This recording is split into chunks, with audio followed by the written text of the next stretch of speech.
บรรยากาศตอนกลางคืน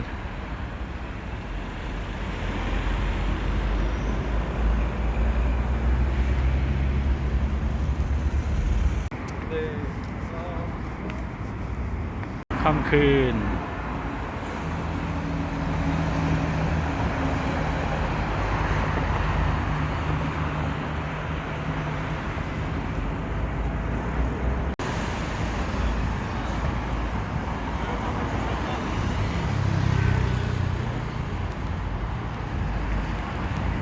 Avenue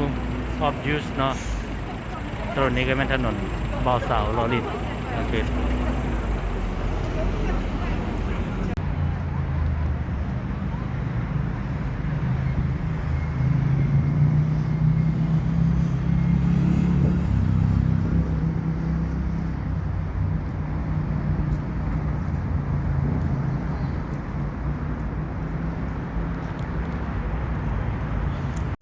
ตอนนี้มาต่ออยู่ที่